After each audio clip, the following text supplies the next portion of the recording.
Hello সুপ্রিয় শিক্ষার্থী ভাই বোনেরা, ওয়েলকাম টু দ্য ব্রেনস্টর্মিং। আমি আব্দুল কাদের, এই টিউটোরিয়ালের হোস্ট। আর আজকে আমাদের আলোচনার বিষয় চতুর্থ অধ্যায়ের ভাগ থেকে। এটা হচ্ছে অনুশীলনী 4.5, অর্থাৎ বইয়ের সমস্ত ভাগ অঙ্ক অনুশীলনী 4.5 আলোচনা করা হয়েছে। এখানে ভাগের অঙ্ক কিছু দেওয়া আছে। 1 নম্বর অংশে টোটাল 20টা ম্যাথ আছে। যেহেতু আমাদের স্পেশাল একটা বিষয় আছে, আমি প্রথম 5টা অঙ্ক লিখলাম। তো তোমরা যারা ভাগ করতেছো বা শিখতেছো, ভাগ নিয়ে দেখা যাচ্ছে যে অনেকের মধ্যে অনেক কনফিউশন থাকে বা অনেক প্রবলেম থাকে। আশা করি এখানে আলোচনা করার পর এই রিলেটেড কোনো সমস্যা থাকবে না। আমি ভাগ অঙ্ক যাওয়ার আগে, মানে মূল ডিসকাশনে যাওয়ার আগে ইম্পর্টেন্ট কিছু বিষয় বা ফ্যাক্টর আছে যেটা অবশ্যই জানানো উচিত, জানলে হয়তো ভাগটা করা সুবিধা হবে। ওকে, তোমরা এর আগে যারা 3 নম্বর অধ্যায়ে গুণ করছো, সেখানেও বেশ ইম্পর্টেন্ট ফ্যাক্টর ছিল, যেমন গুণ করার আগে গুণ্য, গুণক, গুণফল, এই রিলেটেড কিছু ইস্যুস ছিল। যারা সেগুলো ক্লিয়ার, তারা গুণ ভালো বুঝতে পারছে। অনুরূপভাবে ভাগেরও কিছু ফাংশন আছে যেটা অবশ্যই আমাদের জানা উচিত। তো টোটাল ভাগের 4টা ফাংশন থাকে, যেটা অ্যাকচুয়ালি ভাগের সাথে পুরোপুরি রিলেটেড। সেগুলো কি কি? ভাজ্য, ভাজক, ভাগফল, ভাগ শেষ। দেখা যাচ্ছে যে এই 4টা অংশ ভাগের সাথে পুরোপুরি জড়িত। অর্থাৎ কোনো একটা ফাংশনকে যদি ভাগ করা হয়, তাহলে এই 4টা এলিমেন্ট আসবে। এর মধ্যে প্রথম যে 3টা এলিমেন্ট, এই 3টা কম্পালসারি বার হবে বা থাকবে। 4 নাম্বারটা হচ্ছে অপশনাল, অনেক ক্ষেত্রে আসে, অনেক ক্ষেত্রে আসে না। তো যখন আসবে তখন আমরা এটা নিয়ে ডিসকাশন করব। তার আগে আরেকটি ইম্পর্টেন্ট বিষয়, তো ভাগ নিয়ে অনেকের মধ্যে কনফিউশন থাকে। যেমন আমরা বললাম ভাগ অ্যাকচুয়ালি কি, আমরা গুণ বললাম, গুণ কি। তো ভাগ আর গুণ এদের মধ্যে রিলেশন আছে। আবার যদি আমরা যোগ আর বিয়োগের কথা চিন্তা করি, সেখানে কিন্তু রিলেশন আছে। অর্থাৎ যোগ বিয়োগের মধ্যে একটা সম্পর্ক আছে, গুণ ভাগের মধ্যে একটা সম্পর্ক আছে। আমরা যদি এটাকে একটু রিভার্স মোডে চিন্তা করি, বিয়োগের সাথে ভাগের একটা সম্পর্ক আছে, মানে বিদ্যমান, যোগের সাথে গুণের একটা সম্পর্ক বিদ্যমান। এটা কিভাবে একটু ক্লিয়ার করে দিই। তো যোগ নিয়ে আমি অনেকবারই বলছি, আমি আবারও দেখাচ্ছি, কারণ এটা দেখানো জরুরি। তোমরা যারা জানো না অবশ্যই জেনে নিও। সাপোজ আমি 2 যোগ 2 যোগ 2 যোগ 2 যোগ 2, তার মানে আমি 5টা 2কে যোগ করতেছি। তাহলে ভ্যালু কি আসে? সবগুলো 5টা 2 যোগ করলে 10ই আসে। ওকে, তাহলে আমরা যোগের কনসেপ্ট চিন্তা না করি, যদি আমরা গুণের কনসেপ্ট চিন্তা করি, 2 মোট কয়টা 2? আমার মূল সংখ্যা হচ্ছে 2, মোট কয়টা 2? 5টা 2। আমি যদি 5 দিয়ে গুণ করি, আমার 10ই আসবে। তাহলে দেখা যাচ্ছে যে যোগ একই কাজ সে বারবার করতেছে এবং নির্দিষ্ট একটা ফলাফল আসতেছে। বাট গুণে এখানে যেমন 5টা আছে, 10টা থাকলেও যদি আমরা একটা কমান্ড দিই অথবা একটা ভ্যালু দেই, সে ডাইরেক্ট গুণ করে দিচ্ছে। তার মানে এক্ষেত্রে আমরা বলতে পারি যোগের সাথে গুণের একটা সম্পর্ক আছে। গুণ যোগটাকে অনেক সংক্ষিপ্ত করে দেয়। এটা আমি অলরেডি অনেকবার বলছি, তারপর আবার বলতেছি, কারণ ভাগের একটা বিষয় আছে। ওকে, এখন যদি আমরা যোগ আর গুণের ক্ষেত্রে ইগনোর করে যদি আমরা ভাগ আর বিয়োগের ক্ষেত্রে চিন্তা করি, যেমন 10 একটা সংখ্যা আমি ধরলাম, 10 থেকে আমি 2 বাদ দিলাম, কত থাকবে? স্বাভাবিকভাবে 8 থাকবে। এটা আমি প্রসেসিং করলাম না, তোমরা বুঝে নিও। ওকে, 8 থেকে যদি আমরা 2 বাদ দিই, মানে অবশিষ্ট যে ফলাফল, 8 থেকে যদি 2 বাদ দিই, তাহলে থাকে হচ্ছে 6। আবার 6 থেকে যদি আমি 2 বাদ দিই, থাকে হচ্ছে 4। আবার 4 থেকে যদি আমি 2 বাদ দিই, থাকে হচ্ছে 2। আবার 2 থেকে যদি আমরা 2 বাদ দিই, থাকে হচ্ছে 0। তো আমার যে ফলাফলটা আছে, শেষের ফলাফলটা, সেটা থেকে আমি প্রত্যেকটা স্টেপ থেকে 2 2 2 2 করে বাদ দিচ্ছি। তার মানে আমার 10 ছিল মূল ফল, একটা 2, 2টা 2, 3টা 2, 4টা 2, 5টা 2।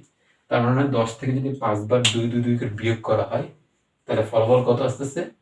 আমার 0 আসতেছে। তার মানে 5 ধাপ আমাকে কি করতে হলো? বিয়োগ করতে হলো। বাট এটা আমরা চিন্তা না করে যদি আমরা এভাবে চিন্তা করি যে 10 ভাগ 2, তাহলে 10কে যদি 2 দিয়ে ভাগ করা হয়, এটা 5 আসে। এটা আমি এলাবোরেট পরে করবো, আপাতত আমি জাস্ট সিম্পল দেখালাম। তার মানে দেখা যাচ্ছে যে বিয়োগ 1 বার, 2 বার, 3 বার, 4 বার, 5 বার। তার মানে আমি যদি 2 দিয়ে প্রসেসিং করতে চাই, তাহলে 2-কে 5 বার আমাকে বিয়োগ করতে হবে।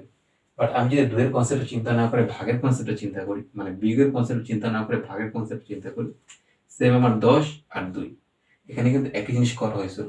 তাও দেখা গেল যে আমরা একটা কমান্ড দিয়ে কিন্তু বিয়োগের সমস্ত ফলাফল নিয়ে আসলাম। তো এই বিষয়টা অনেকে জানে না, জানানোর উদ্দেশ্যে বলা। যেহেতু আমরা ভাগের অঙ্ক করতেছি, অবশ্যই এটা অবশ্যই জানা উচিত। যোগেরটা অনেকে জানে, আশা করি তোমরা এখন জেনে গেছো, তোমাদের এ বিষয়ে সমস্যা থাকবে না। তার মানে যদি আমরা চিন্তা করি যোগের সাথে একটা বিয়োগের সম্পর্ক আছে, একটা আরেকটা উল্টে দেয় বা একটা একটা অপোজিট, গুণ আর ভাগেরও কিন্তু একটা রিলেশন আছে, একটা একটা অপোজিট। অনুরূপ যোগের সাথে গুণের একটা রিলেশন আছে, বিয়োগের সাথে ভাগের রিলেশন আছে। রিলেশনটা কি? গুণ যোগকে অনেক ছোট করে দেয়, মানে সংক্ষিপ্ত করে দেয়, মানে অনেক সংখ্যাকে একটা কমান্ড দিয়ে ভ্যালুটা বের করে, ভাগ অনুরূপভাবে বিয়োগকে করে। তো এটা মানে নর্মাল ডিসকাশন আছে, আশা করি এই ডিসকাশনটা কারো কোনো সমস্যা নেই। কারণ আমাদের যখন আমরা ভাগ করি তখন থেকে যে বিয়োগের স্টেপ আসে, ওটা আমি নেক্সট আলোচনা করবো। এখন যদি আমাদের মূল বা কোর কনসেপ্টে আসি, আমার মোট ভাগের 4টা এলিমেন্ট, যেটা ভাগের সাথে একেবারে জড়িত, মানে ভাগ করতে গেলে এটা আসবে। প্রথম যে এলিমেন্ট, এটা হচ্ছে আমার ভাজ্য। ভাজ্য বলতে এক বাক্যে যাকে ভাগ করা হয়, এটা নিয়ে বিস্তৃত আলোচনা আসবে, অঙ্ক করার সময় আমি বলবো। ভাজক যে ভাগ করে, ঠিক আছে? যদি আমি এটার সাথে এটাকে বলি, তার মানে তাকে দিয়ে তাকে ভাগ করা হবে, তার মানে সে হচ্ছে অ্যাক্টিভ, সে হচ্ছে আমার প্যাসিভ। মানে সে থাকবে সক্রিয়, সে থাকবে নিষ্ক্রিয়, সে সমস্ত কাজ করবে তার উপর বেস করে। ওকে, তারপরে সে তাকে দিয়ে কাজ করে নির্দিষ্টটা ফলাফল থাকবে, সে ফলাফলটা হচ্ছে সেটা। তারপরে তাকে দিয়ে তার এখানে যাব, সেখান থেকে সে একটা ফলাফল আমাকে দিবে, মানে সে তাকে ইনপুট দিবে, সে আউটপুট হিসেবে এটা দেখাবে। আর অধিকাংশ অনেক ক্ষেত্রে দেখা গেছে যে ভাগ ফল বার করার পর কিছু অংশ অবশিষ্ট থাকে, তখন আমরা এটা হবে। তার মানে ভাজক দিয়ে যদি ভাজ্যকে আমরা কিছু একটা করি, তাহলে ফলাফল ভাগফল আসে এবং অনেক ক্ষেত্রে ভাগশেষ আসে। তার মানে এটা হচ্ছে প্রাইমারি একটা ডিসকাশন। তো এটার জন্য আমি একটা ডেমো আকারে একটা অঙ্ক দেখাই, তাহলে আশা করি আমার কনসেপ্ট আমাদের ক্লিয়ার হবে। তো অঙ্কে যাওয়ার আগে এগুলো দেখানো জরুরি। ওকে, তাহলে আমি এই অংশগুলোকে মুছে ডেমো আকারে কয়েকটা ভাগ দেখাই। তো সেই মূল ডিসকাশনে যাওয়ার আগে এটা জানাটা জরুরি, তো আমি এগুলোকে মুছে দিচ্ছি। নর্মাল ডেমো আকারে আমি কয়েকটা ভাগ দেখাচ্ছি, ভাগ দেখানোর পর আমরা ফার্দার প্রসেসিংয়ে যাব। সাপোজ আমি একটা সংখ্যা নিলাম হচ্ছে 3, 9 ভাগ 3। আর একটা সংখ্যা নিলাম হচ্ছে 21 ভাগ 3। আমি আর একটা সংখ্যা নিলাম হচ্ছে 255 ভাগ 26। ওকে, আশা করি এই তিনটা করলেই তোমাদের মধ্যে কনফিউশন ক্লিয়ার হয়ে যাবে। তো প্রথমটা যদি আমরা নেই, এটা হচ্ছে আমার ভাজ্য, এটা হচ্ছে আমার ভাজক। অনেকে বুঝতে কষ্ট হয়, তাই আমি লিখলাম। তো ভাজক আমরা কোথায় থাকবে, এখানে অবস্থান করবে। ভাজ্যটা কোথায় থাকবে, এই জায়গায় থাকবে। এটা একটা স্ট্রাকচার, এটাকে আর অনেক নেমে করা যায়। তো বইয়ের মধ্যে এইভাবে করা, এটাকে ফলো করাটা উচিত আশা করি। এখন আমাদের যে কাজটা করতে হবে সেটা হচ্ছে যে এটা হচ্ছে আমার মেন এলিমেন্ট, এটা দিয়ে সমস্ত কাজকে করতে হবে। এটা কার উপর অ্যাপ্লাই করা হবে, ভাজ্যের উপর অ্যাপ্লাই করা হবে। এখানে সংখ্যা কয়টা, একটা। এখানে সংখ্যা কয়টা, একটা বা একটি, যাও। তার মানে প্রথম যে আমার বিবেচনার দিক সেটা হচ্ছে যে প্রথম এখানে মোট কয়টা ডিজিট আছে এবং এখানে কয়টা ডিজিট আছে সেটাকে মোট মাথায় রাখা। একটা একটা, তার মধ্যে যদি একটা একটা ডিজিট থাকে তাহলে আমরা প্রথম এটার সাথে কোয়ালিফাই করব সেটা যায় কিনা। তো এটা কি কোয়ালিফাই করতে হবে, এটার গুণের নামটা পড়তে হবে কত পর্যন্ত, যত সংখ্যাটা এখানে বিদ্যমান আছে। তার মানে এটার নামটা পড়ে আমাকে 9 পর্যন্ত আসতে হবে। 9 পর্যন্ত আসতে পারবো অথবা 9 থেকে কম আসতে পারবো, কিন্তু 9 বেশি যাওয়া যাবে না। তো 3 দিয়ে যদি আমরা হিসাব করি, 9 3-এর মধ্যে কতবার যায়, কোন যদি আমরা নামটা পড়ি 3 3 9, তাহলে 9কে যদি আমরা 3 বার হিসাব করি, এখানে একটা এলোমেলো হচ্ছে, তোমরা একটা বুঝে নিও, আমি 3 লিখছি। আমি 3 দিয়ে 3-এর নামটা পড়লে 9 আসে। ওকে, তাহলে 3 বার 9 আসে, তাহলে এখানে আমার মূল ফলাফলটা আসবে আর এখানে আমাদের কতবার যাচ্ছে সেটা আসবে। এখন যে ইম্পর্টেন্ট স্টেপটা যেটা আমি একটু আগে বললাম যে বিয়োগের সাথে ভাগের রিলেশন আছে, রিলেশনটা এখানে। তারপরে স্টেপ আমাদের বিয়োগ করতে হয়। অনেকে আসলে জানে না যে কেন বিয়োগ করতে হয়। গুণের ক্ষেত্রে আমরা যোগ করি, ভাগের ক্ষেত্রে আমরা বিয়োগ করি, মূল কারণই সেটা। কারণ বিয়োগ হচ্ছে, ভাগ হচ্ছে বিয়োগের সংক্ষিপ্ত রূপ। তো এখানে যেন ভাগ হয়, এখানে কখনো যোগ হয় না, গুণের ক্ষেত্রে যোগ হয়। তো 9 থেকে 9 গেলে 0 থাকে। এই কনসেপ্টে চিন্তা করি আমার ভাগফল কত আসবে, 3।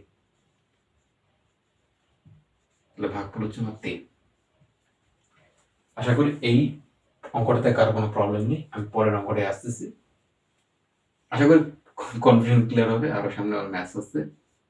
তো আমি এটা হচ্ছে আমার ভাজ্য, এটা হচ্ছে আমার ভাজক। তো 3কে আমরা ঘরের বাইরে রাখবো, 21কে আমরা ঘরের ভিতরে রাখবো, এভাবে দাগ দিব। এখন আরেকটা বিষয়, সেটা হচ্ছে যে মানে যে বিষয়টা আমি অলরেডি বললাম, এখানে আমার সংখ্যা কয়টা, একটা। এখানে আমার সংখ্যা কয়টা, 2টি। ওকে, তো প্রথম যদি আমার একটা সংখ্যা থাকে, আমি 2টা সংখ্যার মধ্যে কখনো কনসিডার করব না। একটা সংখ্যা দিয়ে প্রথম আমাকে একটা সংখ্যাকে কনসিডার করতে হবে। তার মানে 3কে প্রথমে 2 এর মধ্যে নিব, 2টা সংখ্যার মধ্যে না গিয়ে। কারণ ভাজক যদি একটা সংখ্যা থাকে, ভাজ্যেরও প্রথমে একটা সংখ্যা দিয়ে আমাকে কনসিডার করতে হবে। তাহলে আমরা যদি কনসিডার করি 3 2 এর মধ্যে, যদি আমরা চিন্তা করি 2 3 থেকে ছোট, তার মানে একটা সংখ্যা যদি আমরা কনসিডার করি, এখানে ডিজিটটা কোনো অবস্থাতে ছোট হতে পারবে না। ছোট হতে পারবে সেই কনসেপ্টগুলো হচ্ছে দশমিকে চলে যায়। যেহেতু ক্লাস 4-এ দশমিক বলতে কিছু নেই, দশমিক আছে ক্লাস 5-এ। তো আমি আপাতত সেখানে যাচ্ছি না। তো আপাতত তোমাদের এতটুকু মনে রাখো, 2 3 2 এর মধ্যে যাবে না কখনোই। যদি এমন কনসেপ্ট তৈরি হয়, তখন আমাকে একটার জায়গায় 2টা সংখ্যাকে বিবেচনা করতে হবে। আমি আবারও বলতেছি, একটা সংখ্যা থেকে একটা সংখ্যাকে আমরা বিবেচনা করব। যদি একটা সংখ্যা একটা সংখ্যার মধ্যে চলে যায়, দেন ওকে। তার মানে এটা যদি 3-এর সমান হতো বা 3 থেকে বড় হতো, তাইলে আমরা 2টা সংখ্যা বিবেচনা করতাম না। যেহেতু 2 3 থেকে ছোট, তাহলে এখানে কোনো অবস্থায় ছোট রাখা যাবে না। এখন আমাদের কি করতে হবে, পুরা 2টা সংখ্যা বিবেচনা করতে হবে। তো 3 2 এর মধ্যে যায় না, কিন্তু 21-এর মধ্যে যায়। এই জন্য আমি বললাম যে এই ডিসকাশনটা জরুরি আছে। 3 2 এর মধ্যে যাচ্ছে না, বাট 21-এর মধ্যে যাচ্ছে, তাই আমরা পুরো 21ই ধরবো। 3-এর নাম তো আমরা 21 পর্যন্ত পড়বো। তাহলে কতবার যায়, 3 7 21। 7বার আমরা এখানে লিখলাম, 21কে আমরা এখানে লিখলাম, বিয়োগ করলাম, 21 থেকে 21 গেলে 0 থাকে। আর ভাগফলটা কত, 7। এটা হচ্ছে আমার ভাগফল। ওকে, 2 নাম্বার লেয়ার গেল। আমরা 3 নাম্বার লেয়ার চিন্তা করি, 3 নাম্বার অঙ্কটা চিন্তা করি। এটা হচ্ছে আমার ভাজ্য, এটা হচ্ছে আমার ভাজক। ওকে, তাহলে আমার ভাজকটা বাইরে থাকবে, ভাজ্যটা ভিতরে থাকবে। ওকে, এখন আমি আবার একই কথা বলবো। এখানে আমাদের সংখ্যা কয়টা, 2টা। এখানে সংখ্যা কয়টা, 3টা। ইনিশিয়ালি এখানে 2টা সংখ্যা থাকলে এখানে অ্যাটলিস্ট 2টা সংখ্যা দিয়ে আমাকে দেখতে হবে যায় কি না। 26 25-এর একটা সংখ্যা কখনো বিবেচনা করা যাবে না। এখানে যেহেতু 2টা আছে, আমাকে অ্যাটলিস্ট 2টা সংখ্যাকে বিবেচনা করতে হবে। তাহলে 26 25-এর মধ্যে যদি চিন্তা করি, 26 থেকে 25 ছোট, এটা কোনো অবস্থাতে ছোট হতে পারবে না। তাইলে আমরা 2টা ডিজিট চিন্তা না করে আমাকে কি করতে হবে, 3টা ডিজিট চিন্তা করবে। এখানে যেমন 3 2 এর মধ্যে যাচ্ছিল না, 21-এর মধ্যে যাচ্ছে, অনুরূপভাবে এখানে 26 25-এর মধ্যে যাচ্ছে না, কিন্তু 255-এর মধ্যে যাবে। তো এটা হচ্ছে আমার ভাগের প্রথম কোয়ালিফিকেশন। এটা করার সময় এই বিষয়টাকে অবশ্যই খেয়াল রাখতে হবে। তো 26 25-এর মধ্যে যায় না, বাট 255-এর মধ্যে যায়। এখন আমাকে, যেমন এগুলো ছোট ছিল আমি মুখে হিসাব করছি, বাট 26-এর ক্ষেত্রে কিন্তু এটা সম্ভব না। 26-এর নামটা যথেষ্ট বড় হয়ে যায়, শেখার কোনো প্রয়োজন নেই। অনেকে চাইলে শিখতে পারে, কোনো সমস্যা নেই, বাট পাগলামি হবে। তো আমার এক্ষেত্রে একটা নিয়ম আছে, সেটা হচ্ছে যে আমার সংখ্যা যতই বড় থাকুক, 26 আছে, 92 হতে পারে, অথবা 100-এর উপরে থাকতে পারে, এটা আমাদের প্রয়োজন নেই জানার। আমাদের একটা সিস্টেম আছে। প্রথম আমরা কি করব, 26-কে একটা পর্যায়ে নিয়ে যাব। তার মানে আমরা একটা সংখ্যা আছে গুণ দেবো, সংখ্যাটা হচ্ছে 5। তার মানে আমি 5 কেন ধরলাম, এটা একটা কোশ্চেন আসতে পারে। যেমন 1 2 3 4, অনেকে দেখা যাচ্ছে 1 2 3 4 দিয়ে শুরু করে 10 পর্যন্ত হিসাব করে। এইভাবে অঙ্কটা কিন্তু অনেক বড় হয়ে যায়। তো এটাকে আমরা ইগনোর করবো, এই স্টাইলে ধরবো। প্রথম আমরা দেখবো হচ্ছে 5-এর মধ্যে কোয়ালিফাই করে কিনা। 5 থেকে বেশি হলে তাহলে আমরা কমাবো, 5 থেকে কম হলে আমরা বাড়াবো। এটা আমি না বলে লিখে প্রকাশ করি। তার মানে যদি আমি 5 ধরি, 5 কেন ধরলাম, 1 থেকে 10-এর মধ্যে 5টা মাঝখানে অবস্থান করতেছে। 5 একটা কোয়ালিফাই নাম্বার, যেটাতে আমরা কোয়ালিফাই করতে পারবো। আচ্ছা, আমি অঙ্কটা আগাই, তারপর আমি এক্সপ্লেনেশন করি। 5 6 30, আমরা যেটা বললাম যে গুণের ক্ষেত্রে 10 বা 10-এর বেশি হলে আমরা এখানে লিখবো। 30-এর শূন্য, হাতে আছে হচ্ছে 3, 5 2 10 আর 3 হচ্ছে 13, 10-এর বেশি এখানে লিখবো, 3 হাতে আছে এখানে লিখবো। তাহলে এবার যদি আমরা চিন্তা করি যে 130 255 থেকে কিন্তু অনেক কম, তার মানে 5 বার ধরে আমরা বুঝে ফেলছি যে কম। তাহলে 1 2 3 4 ধরতাম, তাহলে কিন্তু আমাদের কষ্ট করে করে আসতে হতো। তাহলে 5 দিয়ে কিন্তু আমরা পরীক্ষা করে ফেললাম যে 5 কিন্তু 130 কিন্তু 255 থেকে অনেক কম। তাহলে আমরা একটু বাড়াবো, তাহলে আমরা 8 বার ধরবো।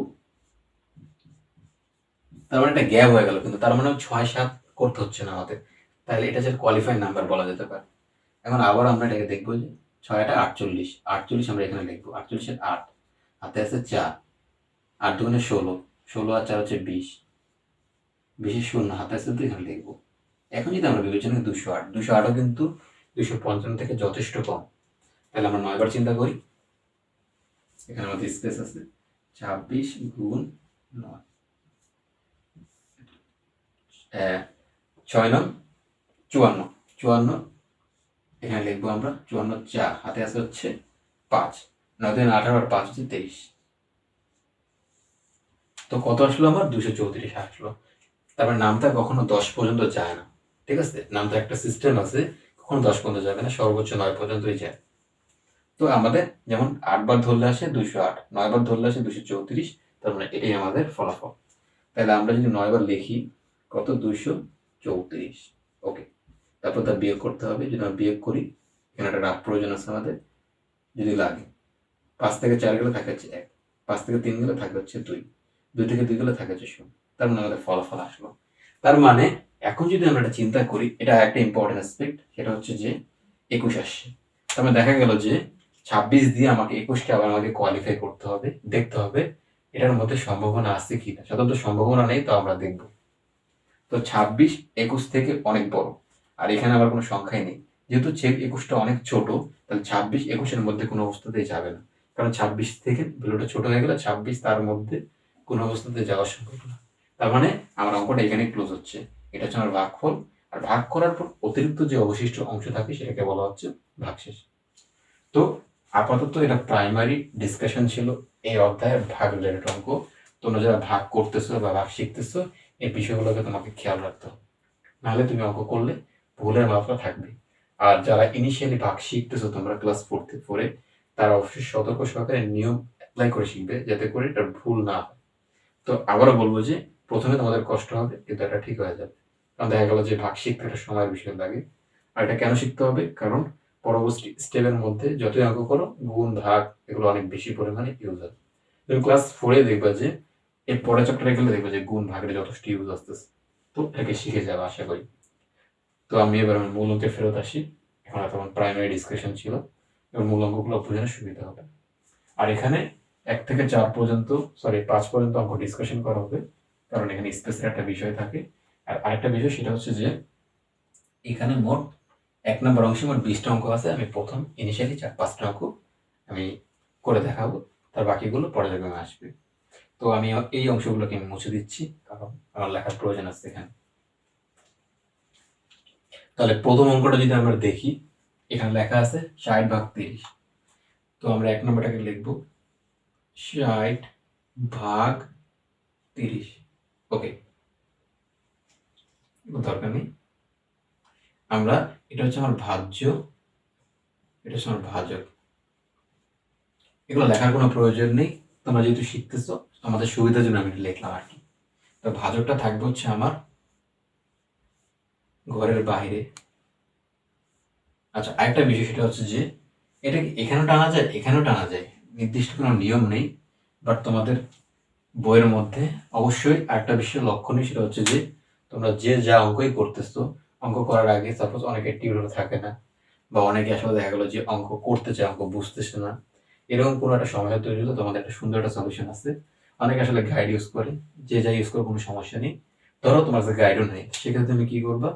অঙ্ক করার আগে বইয়ের অনুশীলনের ঠিক আগে কিছু এক্সাম্পল আকার অঙ্ক দেওয়া থাকে, এটা ফলো করা যেতে পারে। বইয়ের মধ্যে কিছু স্ট্যান্ডার্ড মেনটেন করা থাকে সেখানে, আর সেটাই অনুসরণ করে প্রত্যেকজন শিক্ষক অথবা গাইড যারা লেখে তারা এটাকে ফলো করে লেখে।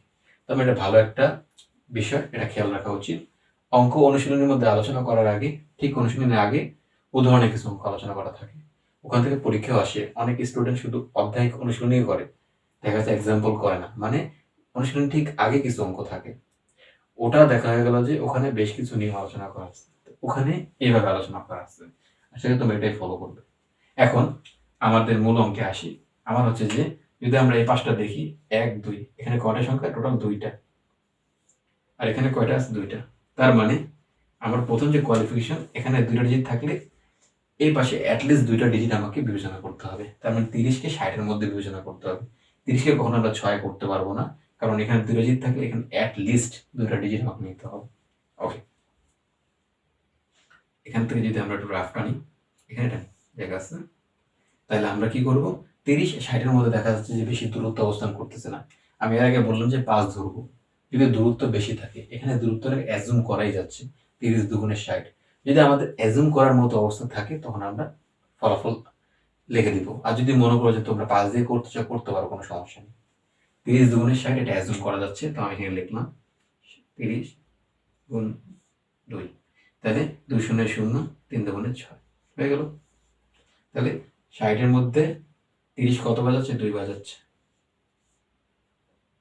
আমি বিয়োগ করে দেব, ফলাফল 0 আসে। অতএব উত্তর অতএব হবে না, ভাগফল সমান 2। এক নাম্বারটা ক্লোজ হলো। ছোট একটা অঙ্ক ছিল, এটাকে আমি ক্লোজ করে দিচ্ছি। তারপর 2 নাম্বার করতেছি। 2 নাম্বার আছে হচ্ছে 90/40। ওকে, এটা হচ্ছে আমার ভাজ্য, এটা হচ্ছে আমার ভাজক। ওকে, তাহলে ভাজকটা থাকবে হচ্ছে আমার ঘরের বাহিরে, ভাজ্যটা থাকবে হচ্ছে ঘরের ভিতরে। ওকে, এটা রাফের স্পেস নিয়ে নিলাম আমি। তো সেম 40-এর ঘর সংখ্যা কয়টা? 2টা। 90-এর সংখ্যা কয়টা? 2টা। তাহলে 40-কে আমাকে 90-এর মধ্যে কোয়ালিফাই করতে হবে। তাহলে 40 90-এর মধ্যে যদি আমি রিলেশন করি, 40 দুগুণে 80। আমি আবারও বললাম যে তোমাদের যাতে কষ্ট হয় তোমরা একটু করে নিবে, বাট অ্যাজুম করবে, এটা খুবই ভালো। অ্যাজুম করলে একটা অঙ্ককে অনেক ছোট করা যায় বা খুব সহজে করা যায়। ওকে, এটাকে যদি অ্যাজুম করা যাচ্ছে, তাহলে আমরা অ্যাজুম করতে পারি। আমরা যদি 2 বার নিই, মানে 5-এর কথাটা তখন কেন বললাম? 5 বড় সংখ্যার ক্ষেত্রে নিব। আমরা ছোট সংখ্যা যেটাকে আমরা ধরতে পারি, সেটাকে আসলে 5 নেওয়ার কোনো দরকার নেই। তাহলে 2 দিয়ে 0কে গুণ করে 0, 4 দুগুণে 8। ওকে, 80। তাহলে 80 90-এর মধ্যে যাচ্ছে না, আমরা আরেক ধাপ করে দেখব 3 দিয়ে। 3 0 0, 3 4 12। 10-এর 20 হলে আমরা এই জায়গায় লিখবো 12 2, হাতে আসতে 1। আর যেহেতু আর কোনো সংখ্যা নেই, এখানে লিখতে হবে 120। তাহলে 120 আর 80, 2 বার ধরলে 80, 3 বার ধরলে 120, সর্বোচ্চ নাম্বার হচ্ছে 90। তাহলে 120-কে আমার নেওয়া যাবে না। তাহলে সর্বোচ্চ কত নিব? আমরা 2 বার নিতে পারবো। তাহলে 2-কে আমরা এখানে লিখবো, আর 80-কে আমরা এখানে লিখবো। মানে 2 বার নিচ্ছি আর কি। 3 বার নিলে এখানে 120 হতো। 120-কে নেওয়া যাবে না, কারণ 90 120 থেকে ছোট। পরের ধাপ আমাকে কি করতে হবে? বিয়োগ করতে হবে। 0 থেকে 0 গেলে 0, 9 থেকে 8 গেলে থাকে হচ্ছে 1। এই যে এখানে যে ফলাফলটা আসছে, এটাকে দিয়ে আবার কি করতে হবে? এই অংশ দিয়ে আবার কোয়ালিফাই করতে হবে। দেখবে 40 পরের সংখ্যাটার সাথে যায় কিনা। 40 যদি আমি চিন্তা করি, এখানে 10 40 থেকে অনেক ছোট। যদি এরকম হয়, তাহলে আমাদের যে অপারেশনটা এখানে ক্লোজ করতে হবে। এটার নাম কি ধারণ করবে এখন? এটা হচ্ছে আমার ভাগ শেষ। অ্যাকচুয়ালি যদি আমি বলি, ভাগ শেষ কিন্তু ভাজকেরই অংশ। তার মানে ভাজকের যে অংশটা অমীমাংসিত থাকে বা যেটা সমাধান করা সম্ভব না, এটা করা যায়। আমি আবারও বলবো যে দশমিক চলে আসবে। দশমিক কনসেপ্টটা ক্লাস 5-এর, তো এখানে আমি আর আলোচনা করতেছি না। তাহলে এখানে উত্তর হচ্ছে কিন্তু 2টা। কি উত্তর? ভাগফল 2 এবং ভাগ শেষ কত? 10। ওকে,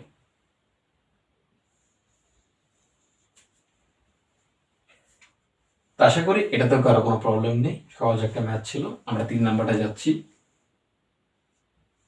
240/30। ওকে, এটা হচ্ছে আমার ভাজ্য, এটা হচ্ছে আমার ভাজক। ওকে, ভাজকটাকে আমরা ঘরের বাইরে রাখবো, ভাজ্যটা থাকবে হচ্ছে ঘরের ভিতরে। ওকে, এটা রাফের স্পেস। আবার একই বিষয়, আমার 30 ডিজিট কয়টা? 2টা। আর 240 ডিজিট কয়টা? 3টা। তাহলে অ্যাটলিস্ট যেহেতু এখানে 2টা ডিজিট আছে, আমাকে এখানে অ্যাটলিস্ট 2টা ডিজিট কোয়ালিফাই করতে হবে, মানে দেখতে হবে যায় কিনা। যদি আমরা 30 2টা ডিজিট যে 24 দেখি, তাহলে 24 কিন্তু 30 থেকে ছোট। তাহলে কোনো অবস্থাতে 24-এর মধ্যে 30 যাচ্ছে না। এরকম যদি সিন তৈরি হয়, তখন আমাদের কি করতে হবে? 2টা ডিজিটের পরিবর্তে আরেকটা ডিজিট বাড়িয়ে নিতে হবে। তাহলে 2টা ডিজিটে 24-এ যাচ্ছে না 30, তাই আমরা 240 করে নেব। আমি আবারও বলতেছি, এখানে অনেকের সমস্যা হতে পারে। আমি 24 নিতে পারবো না কেন? কারণ 30 থেকে 24 হচ্ছে ছোট। এই সংখ্যাটা কোনো অবস্থাতে ছোট হতে পারে না। তাহলে এখানে আমায় কি করতে হবে? এটলিস্ট 3টা ডিজিটই নিতে হবে। আশা করি এই কনফিউশনটা তোমরা অবশ্যই দূর করে নেবে, কারণ এই কনফিউশন রাখলে অঙ্ক করতে পারবে না। তাহলে আমরা যেহেতু 30 থেকে 240 এর ব্যবধান অনেক বেশি, আমরা এটা অ্যাজিউম না করে ডাইরেক্ট আমরা কত দিয়ে করব? 5 দিয়ে করব। ওকে, 5 শূন্যে 0, 3 5 15, 10 থেকে বেশি, তাহলে আমরা এখানে 15 লিখবো। 15 5, হাতে আছে 1। এখানে যদি কোনো সংখ্যা নেই, আমরা এখানে 1টাকে বসিয়ে দিব। 150 240 থেকে অনেক ছোট, তার 5 বার করলেও কিন্তু কাজ হচ্ছে না, আমরা ডাইরেক্ট 8 বার করব। আমি 7 নিচ্ছি না কেন? 7 নেওয়া যেতে পারে, 8 করলেও করা যেতে পারে, একই কথা। তাই 7 করলে না ম্যাচ হলে আমি 8 করব, 8 না ম্যাচ হলে আমরা 7 করব অথবা 9 করব। এটা করা যায়, কোনো আসলে এটা না করতে নেই। 8 8 দিয়ে 0কে গুণ করলে 0, এটা রাফের স্পেস লাগবে। 3 8 24, 24 যদি 10 এর বেশি আমরা এই পাশে লিখবো। 24 4, হাতে আছে 2, এখানে আর কোনো সংখ্যা নেই, 2 আমরা বসিয়ে দেবো। তাহলে দেখা যাচ্ছে এটার সাথে এটা পুরো ম্যাচ করে গেছে।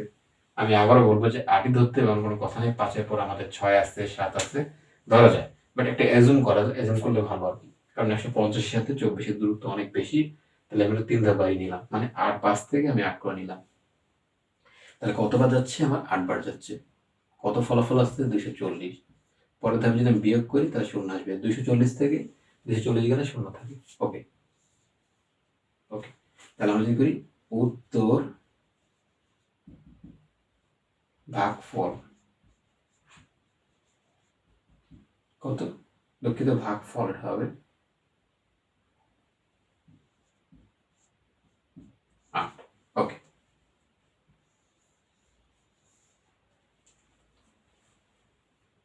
এবার যদি আমরা 4 নম্বর ম্যাথটা দেখি,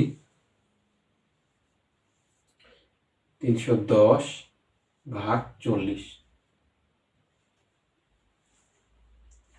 তো এবার এটা হচ্ছে আমার ভাজ্য, এটা হচ্ছে আমার ভাজক। ওকে, তাহলে ভাজককে আমরা ঘরের বাইরে রাখবো, ভাজ্যকে আমরা ঘরের ভিতরে রাখবো। ওকে, রাফের স্পেস। তো আবার একই বিষয়, আমরা যদি 40 দেখি, এখানে আমার কয়টা ডিজিট আছে? 2টা, আর এখানে আমার 3টা। তাহলে ইনিশিয়ালি আমরা 2টা ডিজিট চিন্তা করব, মানে কম্পেয়ার করব। 40 2টা ডিজিট চিন্তা করলে এখানে আসলে 31, মানে 31। 31 40 এর মধ্যে কোনো অবস্থাতেই যায় না, মানে 40 31 এর মধ্যে কোনো অবস্থাতেই যায় না। তখন আমার এই দুটা ডিজিট চিন্তা না করে আমাকে 3টা ডিজিট চিন্তা করতে হবে। তার মানে আমরা এখন 310 ভাববো। তাহলে 310 ভাবলে যদি 40 এর সাথে বিবেচনা করি, অনেক দূরে অবস্থান করতেছে, আমরা 5 দিয়ে দেখবো। 40 গুণ 5, 5 দিয়ে 0কে গুণ করে 0, 5 দিয়ে 4কে গুণ করলে কত আসে? 4 5 20। এখানে আমার রাফের প্রয়োজন আছে 20, 20 শূন্য, হাতে আছে 2, 2টাকে আমরা এখানে লিখবো কারণ এখানে কোনো সংখ্যা নেই। 200 কিন্তু 300 থেকে যথেষ্ট ছোট, তাহলে 5 দিয়ে যাচ্ছে না, আমরা নেব হচ্ছে কত? আরো 2 ধাপ বা 3 ধাপ, আমরা 8 বার নিই।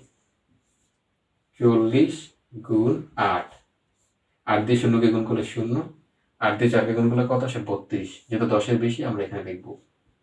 32 এর 2, হাতে আছে 3, তাহলে কত আছে? যেহেতু এখানে আর কোনো সংখ্যা নেই, 3টা এখানে বসবে। তাহলে আমরা যদি এখানে একটু বিবেচনা করি, 320 আসছে, যেটা আমাদের সর্বোচ্চ ভ্যালু 310 থেকে যথেষ্ট বেশি, তার মানে 8 বারও যাচ্ছে না, তাহলে আমাদের 7 বার যাবে। তাহলে আমরা যদি 40 গুণ 7 করি, 7 দিয়ে 0কে গুণ করলে 0, 7 দিয়ে 4কে গুণ করলে আসে হচ্ছে 28। 10 এর বেশি, তাই আমরা এখানে লিখবো 28, 28 এর 8, হাতে আছে 2, এখানে যদি আর কোনো সংখ্যা নেই, 2কে আমরা এখানে লিখবো। তাহলে সর্বনিম্ন ভ্যালু এটাই হবে আমার, এটাকে নেওয়া যাবে না, এটাকে নিতে হবে। কারণ দেখা গেলো যে 2টা 7 8, মাঝখানে আমরা 6 করলে আরো কম হবে, তাহলে আমরা 7 বার নিচ্ছি এটাকে, আর 280কে আমরা এখানে লিখতেছি। ওকে, পরে তার বিয়োগ করতে হবে, 0 থেকে 0 গেলে 0, 1 থেকে 8, তার মানে বিয়োগ যারা তোমরা করছো অবশ্যই তারা খেয়াল রাখছো যে উপরে ছোট থাকলে নিচেটা বড় থাকলে আমরা বিয়োগের সাধারণ যে নিয়মটা সেটা হচ্ছে যে 1-এর সাথে আমাকে মনে অতিরিক্ত 10 বিবেচনা করতে হবে। 10 আর 1 হচ্ছে 11, 11 থেকে 8 গেলে থাকে হচ্ছে 3, হাতে আছে 1। এই একটা কোথ থেকে আসতেছে? এটার সাথে যে অতিরিক্ত 1 যোগ করা হয়েছে, এই একটা অবস্থান করতেছে। এখন অনেকের প্রশ্ন থাকতে পারে যে আমি নিলাম 10, আমি যোগ করতেছি 1, এটা কেরম? এখানে একটা কমপ্লেক্সিটি আছে, আমি একটু পরে আসি। এই একটা কি হবে? এটার সাথে যোগ হয়ে যাবে, 2 এর 1 3, 3 থেকে 3 গেলে 0। দেখা যাচ্ছে পরবর্তী ধাপে আমাকে আবার কি করতে হবে? কোয়ালিফাই করতে হবে। তার মানে 40 দিয়ে 30 এর মধ্যে কোয়ালিফাই করলে 40 থেকে 30 কিন্তু ছোট। এই সংখ্যাটা যদি ছোট হয় তাহলে 40 আর কোয়ালিফাই করতে পারবে না। তার মানে এটাই আমার ফলাফল। এর ফলাফল দুইটা, উত্তর ভাগফল কত, 7 ভাগশেষ কত, ভাগশেষ হচ্ছে 23। তো এখানে পর্যায়ক্রমে 4টা অঙ্ক আলোচনা করা হলো। ও আরেকটা বিষয়, সেটা হচ্ছে যে এই 10টা কেন আসে। এবার আরেকটা বিষয় যেটা আমরা আসলে অত্যন্ত পরিমাণে ইগনোর করা হয় বা আমাদের মধ্যে একটা কারণ জাগতে পারে, নর্মালি যদি আমরা একটা বিবেচনা করি, আমি এখানে একটু লিখি, স্পেস কম আছে এই জায়গাটা। সাপোজ আমি লিখলাম যে 310, ওকে, 310 লিখলাম। নর্মালি যদি আমরা একটু চিন্তা করে থাকি, সেটা হচ্ছে যে এটা হচ্ছে একক, এটা হচ্ছে আমার দশক, এটা হচ্ছে আমার শতক, এরকমই তো। তার মানে এটা হচ্ছে আমার শতকের মান, এটা হচ্ছে আমার এককের মান, দশকের মান, এটা হচ্ছে আমার এককের মান, একক, দশক, শতক, ওকে। তো যখন আমরা যোগ বিয়োগ করি তখন আমাদের স্থানীয় মান কি হয়, এখান থেকে বিবেচনা করতে হয়, মানে একক থেকে তার অবস্থানটা আসে। বাট যখন আমি ভাগ করতেছি তখন আমার কাজটা কি করতে হয়, মানে বড় মান থেকে নিচের দিকে অগ্রসর হতে হয়। যখন আমার ফলাফলটা লিখি তখন কিন্তু আমরা এই পাশে কাজ করি, মানে হাতের বামে কাজ করি। হাতের ডানে কিন্তু ভাগের কাজগুলোর অপশন কম একটা ইউজ, এটা পরে আসে। তো দেখা যাচ্ছে যে এই পাশ থেকে শুরু হয়ে সে এদিকে যায়, তার মানে বাম থেকে সে ডানের দিকে যায়, তার মানে দেখা যাচ্ছে বড় থেকে সে ছোটের দিকে যাচ্ছে। তো এই একটার মধ্যে একটা কমপ্লেক্সিটি থাকে, তার মানে একক দশকের মধ্যে একটা কমপ্লেক্সিটি তৈরি হয়। আমরা যদি চিন্তা করি যে এই এককটা তৈরি হচ্ছে এই দশকের স্থানে, আবার এটা কিন্তু এখানে চলে আসতেছে, ঠিক আছে, দেখা গেল যে এটার সাথে এটার ব্যবধান কত, এটা যদি দশক, এটা হচ্ছে শতক, তাহলে আবার তাদের মধ্যে ব্যবধান থেকে 10 থাকে।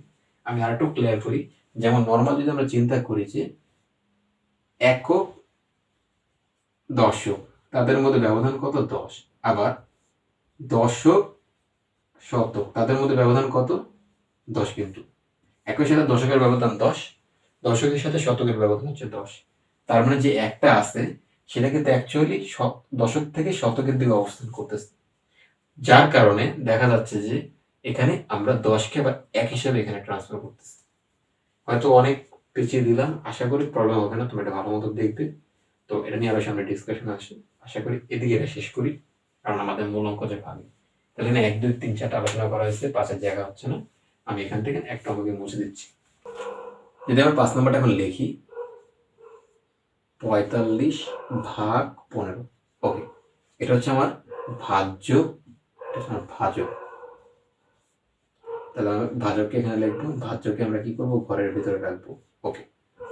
এখন আমাকে কি করতে হবে, 45 আর 15, আমি যদি 15 দিয়ে 45-এর মধ্যে অ্যাজুম করি, মানে কতবার যায়, এটা বেশি একটা দূরে অবস্থান করে না। আমি যদি নামটা পড়ি তাহলে সুবিধা, 15 নামটা খুব সুন্দর, 15-কে 15, 15 দুগুণে 30, 3 15 45 চলে যাচ্ছে। অনেক ক্ষেত্রে আমরা ভাগ করার আগে আমরা একটু অ্যাজুম করে নিব, আমরা খালি কাজ করবো না যে 5 দিয়ে করে নেই, 3 দিয়ে করে, এরকম না, আমরা যদি সম্ভব হয় আমরা করে দেবো। তো যেহেতু এটাকে অ্যাজুম করা যাচ্ছে, আমি 3 দিয়ে করে নিচ্ছি। তো অঙ্কটা যত সহজে করা যায়, 3 5 15, 10 বা 10 থেকে বেশি এখানে লিখবো আমরা। 15 5 হাতে আছে হচ্ছে 1, 3 অক্ষে 3 আর 1 4, 45। তাহলে কতবার যাচ্ছে, 45 যাচ্ছে, ওকে। তাহলে ক্লোজ হয়ে যাচ্ছে, উত্তর ভাগফল কত আসতেছে, 3। তো এখানে পর্যায়ক্রমে 5টা অঙ্ক আলোচনা করা হলো। আর অবশ্যই এই অঙ্ক করার আগে তোমাদের যে প্রাইমারি যে ডিসকাশন, সেটাকে তোমরা ভালো মতো খেয়াল রাখবে। শুধু একটা অঙ্ক আমরা করলাম এতে হবে না, অঙ্কটা করার আগে প্রত্যেকটা জিনিসের নিজস্ব কিছু ল্যাঙ্গুয়েজ থাকে, সেটাকে তোমরা ধরবে, যে প্রসেসিং গুলো করা সেটাকে তোমরা ধরবে, তাহলে দেখবে যে অঙ্ক করতে ভালো লাগতেছে। অঙ্ক না বুঝে যারা করে বা মুখস্থ করে তাদের আসলে ভবিষ্যৎটা ভালো না আসলে, কারণ অঙ্ক মুখস্থ করার জিনিসই না। যারা অঙ্ক মুখস্থ করে তারা অ্যাকচুয়ালি কিছুই শিখতে পারে না। তো আশা করি আমার কথাগুলো তোমরা বুঝতে পারছো। দেখা গেলো যে অনেক আসলে মুখস্থ কথা বলে গায়ে লাগে, তো আমার আসলে বলাটা উচিত, আমি বললাম, ওকে। এই অঙ্কগুলোকে আমরা ক্লোজ করতেছি, 6 থেকে 10 আমরা শুরু করবো এখন। যদি এই অধ্যায় নিয়ে কোনো অবশ্যই তোমাদের কোনো অপিনিয়ন্স থাকে অথবা মনে করো যে কোনো জায়গায় তোমরা বুঝতেছো না অথবা তোমাদের মনে হয় যে আমাদের জানা উচিত, তাহলে অবশ্যই তোমরা কমেন্ট সেকশনে জানাবা। আর আরেকটা বিষয় সেটা হচ্ছে যে শিখতে যে সুন্দরভাবে শিখবে, প্রত্যেকটা যে অঙ্কের যে কোড সেটা ধরার চেষ্টা কর, বুঝার চেষ্টা করবে। যেমন এই অঙ্কে কিন্তু আমি অনেক আননেসেসারি কথাবার্তা বলছি, কিন্তু এগুলো বলা জরুরি, কারণ যেহেতু তোমরা শিখতেছো এটা ভালো মতোই শিখো। দেখা গেলো যে আমরা অঙ্ক শিখি, বাট অঙ্কটা আসলে কেন হচ্ছে বা কি কারণে হচ্ছে আমরা অনেক সময় জানার চেষ্টা করি না, যার কারণে দেখা গেলো যে অঙ্কটা আমাদের শেখা হয় না। অনেক ক্ষেত্রে আমাদের মুখস্থ বিদ্যার উপর নির্ভরশীল হতে হয়। তো প্রত্যেকটা জিনিসের নিজস্ব কিছু নিয়ম আছে, ল্যাঙ্গুয়েজ আছে, যখন তোমরা সেটাকে ধরতে পারবে দেখবে যে অঙ্কটা ভালো লাগতেছে। তো আসলে আমার আশা এটাই ব্যক্ত থাকবে যে তোমরা শিখো, ভালো মতো শিখো। আশা করি আমার কথাগুলো তোমরা বুঝতে পারছো। আর অবশ্যই তোমাদের অপিনিয়নগুলো জানাবা, আমি আসলে সেই হিসাবে আমি ভিডিওগুলোকে তৈরি করার চেষ্টা করবো। ধন্যবাদ।